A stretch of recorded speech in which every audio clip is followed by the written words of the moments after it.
হযরতে ফাতেমা রাদিয়াল্লাহু তাআলা আনহা কলিজার টুকরা মেয়ে ফাতেমা রাদিয়াল্লাহু তাআলা আনহা নবীজির ইন্তিকালের খবরে তিনি কাঁদতে কাঁদতে কবিতা আবৃত্তি করছেন। আর ফাতেমা বলছেন, আমার উপরে এমন মুসিবত এসে পড়েছে, সেই মুসিবত যদি রাতের উপরে পড়তো রাতটা দিন হয়ে যাইতো, আর যদি দিনের উপরে মুসিবতটা এসে পড়তো দিন সঙ্গে সঙ্গে রাত হয়ে যাইতো। সুতরাং যে ব্যক্তি মুহাম্মদ সাল্লাল্লাহু আলাইহি সাল্লামের কবরের মাটির ঘ্রাণ শুকেছে, সে যদি সারা জীবনও গাওয়াল আদরের ঘ্রাণ না শুকে তাতে তার কি আসে যায়? আমার ভাইরা, হযরতে ওমর রাদিয়াল্লাহু তাআলা আনহু নবীজির ইন্তিকালের খবরে সবচেয়ে বেশি পেরেশান আর অস্থির হয়েছিলেন।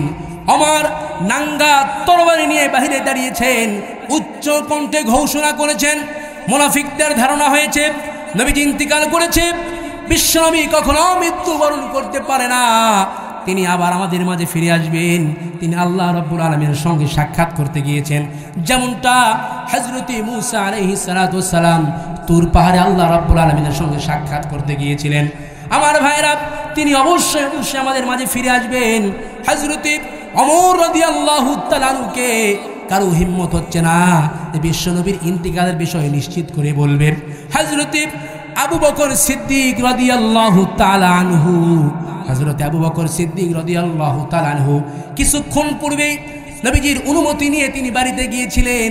যেই না শুনেছে আল্লাহর হাবিব দুনিয়া থেকে পরলোক গমন করেছেন, এটা শোনার সঙ্গে সঙ্গে তিনি হাজির হয়ে গিয়েছেন। উম্মুল মুমিনিনদের অনুমতি নিয়ে তিনি হুজরাখানায় প্রবেশ করেছেন। হুজরাখানায় প্রবেশ করে নবীজির চেহারা থেকে চাদরটা সরায়া বিশ্বনবী সাল্লাল্লাহু আলাইহি সাল্লামের কপালে তিনি চুম্বন এঁকে দিয়েছেন। আমার ভাইরা, চুমু দিয়ে হযরতে আবু বকর সিদ্দিক রাদিয়াল্লাহু তাআলা বলছেন, ওয়া নাবিয়াহু ওয়া খলিলাহু ওয়া সফিয়াহু, আমার মাতা পিতা আপনার উপরে কুরবান হয়ে যাক ইয়া রাসূলুল্লাহ, ইয়া হাবিবাল্লাহ, সব কিছু আপনার উপরে উৎসর্গ হয়ে যাক। খোদার কসম করে বলছি, আল্লাহ রাব্বুল আলামিন আপনাকে আর দ্বিতীয়বার মৃত্যুর স্বাদ আস্বাদন করাবেন না।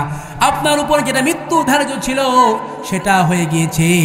এই কথা বলেন হযরতে আবু বকর হুজরাখানা থেকে বাহিরে চলে আসলেন। বাহিরে আসার পরে দেখেন হযরত ওমর বেহাল অবস্থায় দাঁড়িয়ে আছেন, শোকে দুঃখে হযরত ওমর খেয়ে হারিয়ে ফেলেছে। হযরতে আবু বকর সিদ্দিক রাদিয়াল্লাহু তাআলা আনহু হযরত ওমরকে বলছেন,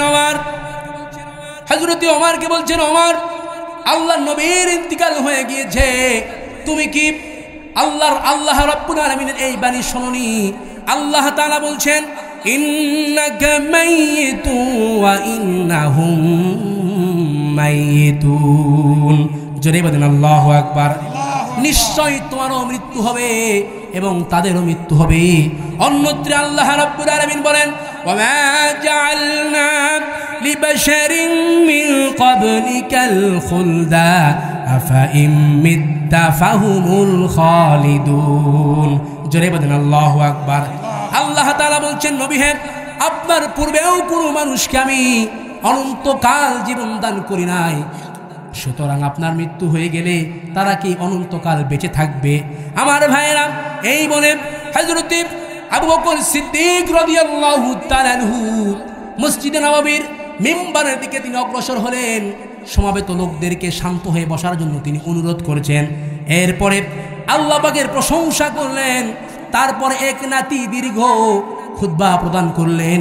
হযরতে আবু বকর বলছেন, মান কানা মিনকুম ইয়াবুদু মুহাম্মাদান ফাইন্না মুহাম্মাদান ক্বাদ মাতা ওয়া মান কানা মিনকুম ইয়াবুদুল্লাহা ওয়া মান কানা মিনকুম ইয়াবুদুল্লাহ ফাইন্নাল্লাহা হাইয়্যুন লা ইয়ামুত। ক্বালা আল্লাহু তাআলা ওয়া মা মুহাম্মাদুন ইল্লা রাসূল قد خلت من قبله الرسل أفإن مات أو قتل انقلبتم على أعقابكم ومن ينقلب على عقبيه فلن يضر الله شيئا وسيجزي الله الشاكرين. জোরে বলেন আল্লাহু আকবার।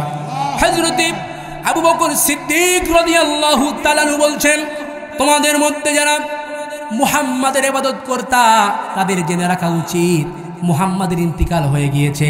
আর যারা আল্লাহ পাকের ইবাদত করো তাদেরও জেনে রাখা উচিত যে আল্লাহ পাক চিরঞ্জীব, তিনি কখনো মৃত্যুবরণ করতে পারে না।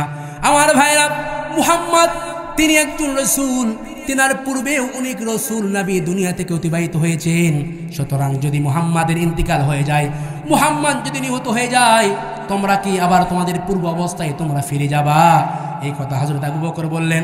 এরপরে আল্লাহ তাআলা বলছেন, যদি তোমরা দিন ইসলাম থেকে দূরে সরিয়ে যাও, তোমরা যাররা পরিমাণ আল্লাহ রাব্বুল আলামিনের কোনো ক্ষতি করতে পারবা না। আল্লাহ রাব্বুল আলামিন অতি সত্বর কৃতজ্ঞতাকে বদলা দান করবে।